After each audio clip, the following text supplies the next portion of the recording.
Good communication is as stimulating as black coffee and just as hard to sleep after. Not only do I love this quote, but I really like this image here. I think it gives us a great visualization of what a good cup of coffee, and in this case, a good conversation looks like. Today, we're going to be going over kind of the basics of communication, some of its thoughts, some of its processes, and kind of start off the semester with some good foundational information. Often I hear this question: communication is easy. I've been talking all my life, so why would I need to be trained in communication? This question is one that is heard by communication professionals on a regular basis. The answer is pretty simple.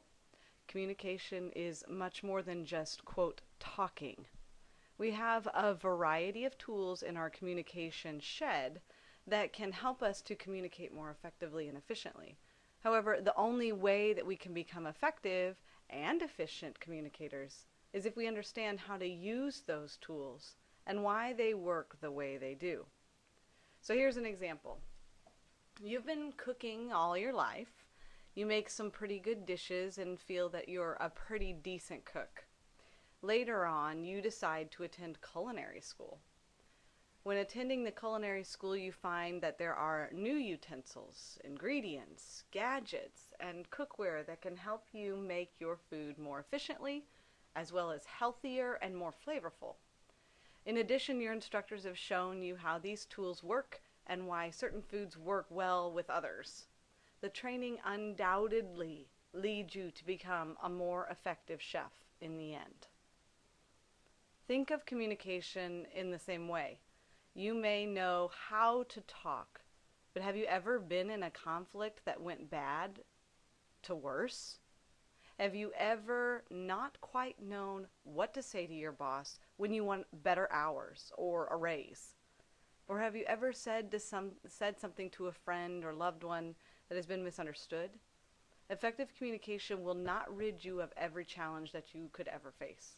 However, it can help you to move past some issues and avoid others altogether, while at the same time helping you to send message more competently. I like this image here. I think that it really illustrates what we were just saying. So you see the image of the person thinking, and you've got your little think bubbles up there, and what you said was, "Why did you wear that?" But what I meant was, "Cool dress. What made you wear that today?" But the connotation, the tone, the experiences of the other person all kind of melt into how they interpret that information. So learning what kind of language works, what tone impacts how your message is portrayed, and not only that, but the way certain people need messages to be sent to the other. So it definitely depends on the person you're speaking to, as well as the tone of your voice and the actual words and the actual order that they're put in. So we may know how to talk, but do we know how to communicate competently?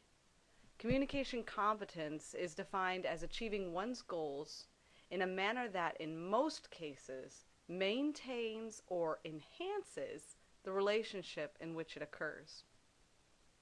In order to be a competent communicator, we need to be able to understand what communication is and how it works. So here's a couple of brief definitions followed by a breakdown of the elements or the pieces involved in communication.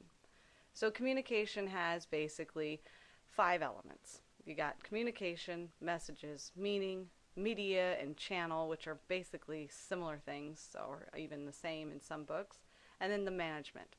So communication is a transactional process. There's a transaction going on here. There's a give and take. It's a transactional process involving participants who occupy different but overlapping environments. So we have different environments, but we're overlapping in this certain situation. And creating relationships through the exchange of messages. So I have a relationship I'm developing with you through our interaction. Many of these are affected by external, so outside of ourselves, physiological, which means internally, something to do with health, for example, or like a headache or having to go to the bathroom or something like that. And psychological noise, which would be stress, mental overload, thoughts that are running through our minds that are creating perceptions and ideas attributing them onto that person. So that's communication as a whole. It's a very complicated definition that has about 1 million additional definitions within the one. But that's because communication is complicated. There's a whole lot going on there. And it seems like we should just jump right in and make things easy. Why do I have to think about how my tone comes across? Why do I have to rearrange my words? It sounds a bit overwhelming.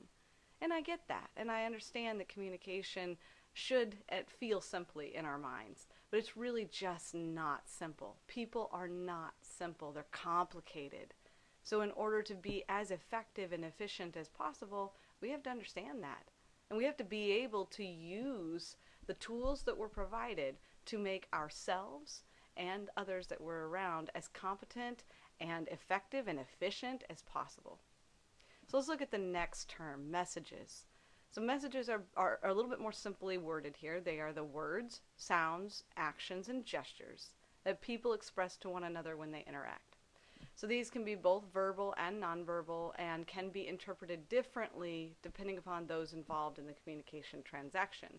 So it's basically the content, what you are relaying, whether that be the exact words that you're stating, or maybe in a different light, it is not necessarily the words, but your gestures that go with it, or your facial expressions, or your eye contact. And as it says here, it's different depending upon those involved in the communication transaction. So, for example, eye contact.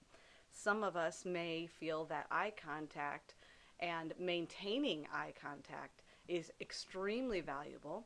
It shows competence, it shows confidence, and it shows the ability to relay information strongly and securely. Now, in other cultures, direct eye contact means the opposite. It is rude. It's something that you don't do. It shows that you are incompetent rather than competent. So understanding that the messages, whether they be verbal or nonverbal, are going to be relayed differently. I mean, even the words that we use are different depending upon our region, our background. I know this is a silly example, but when I was growing up, my dad always called the remote control for the TV a kadinker. Yeah, I said kadinker. I know. I don't even know where the word came from. But he used that word to refer to the remote control. And I remember when I moved out of the house and I turned to my husband and I said, "Hey, could you pass the kadinker?" He looked at me like I was crazy. And he asked, "Kristen, what on earth is a kadinker?" And I realized, oh, that's not a word that most people use. And so even something silly like that, where you use a different word or different term to refer to something that's mainstream, and be it because that's what your family did, or maybe you're from another community or another country, that's something that you have to work out with the person you're communicating with. So messages are those words, both verbal words and then the nonverbal cues that go with them. Meaning is next. The interpretation people assign to a message. So the meaning is not in the word itself, but in the sender. Okay, so it's similar to what I was just saying. Maybe my word for the remote control, kadinker, there's no meaning to the word kadinker. It's not even a word. But the meaning I have placed onto it is part of that communication process. So our message can be interpreted differently according to each sender and receiver. Then next we have our media or channel. And it sounds exactly like it is. If I said to you, what media do you use? Or what media devices do you have?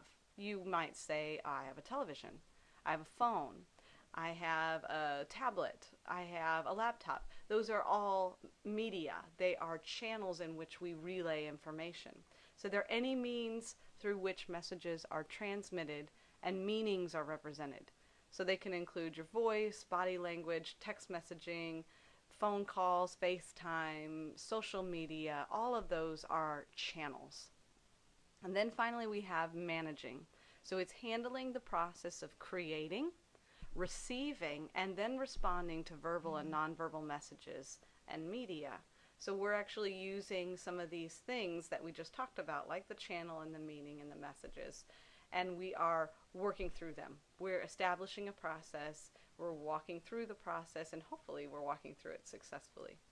So this week we are looking at all of these elements along with models, principles, and myths related to communication. In addition, you will be able to apply your own personal experiences and opinions to some of these concepts. I like these communication principles, and they're pretty straightforward, and this is something that you'll probably be commenting on in the discussion board. But I think they are enlightening when you really think about them. Number one, communication can be intentional or unintentional. Some communication is quite intentional. We formulate words in our head and we relay them to others. Other forms of communication can be quite unintentional.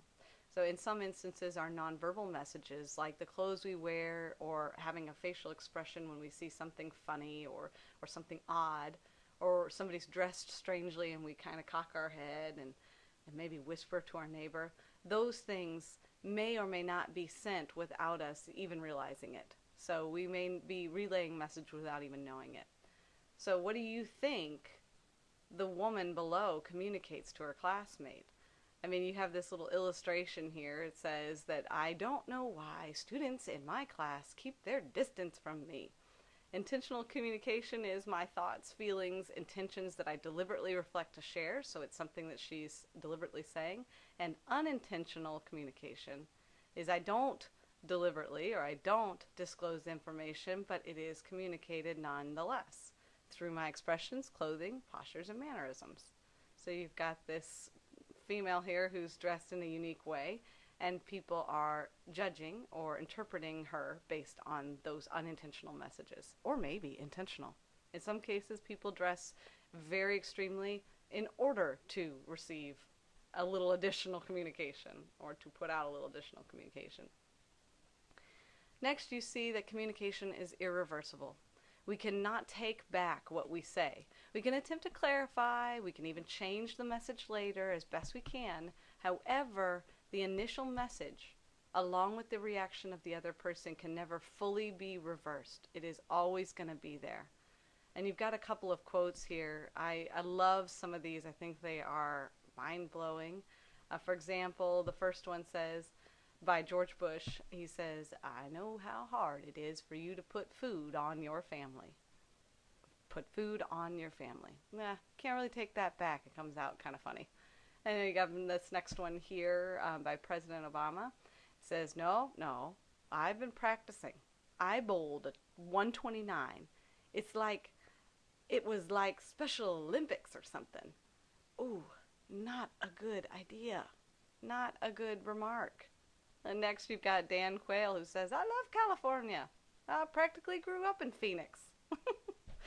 Seriously? And there's others. I mean, read them at your leisure as you're watching this, but I think they're quite entertaining, and they're things that people grab onto because these are folks that are in the limelight, and they'll run with them. But it does happen in everyday life too. You could say something in the heat of the moment, and even though you can go back later and apologize, the feeling that you gave to that person by yelling or screaming or whatever it was is never going to fully go away. I mean, it's there. What you did not disappear because you apologized. It is still there. So it is irreversible. Next, we cannot not communicate. Because we communicate both intentionally and unintentionally, it's very, very difficult, if not impossible, to not communicate, even if our silence sends a message.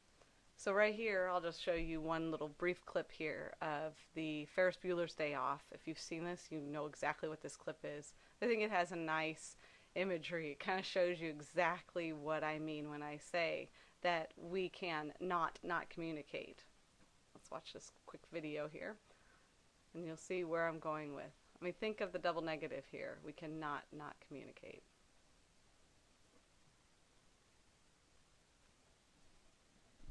In 1930, the Republican-controlled House of Representatives, in an effort to alleviate the effects of the, anyone, the Great Depression, passed the, anyone?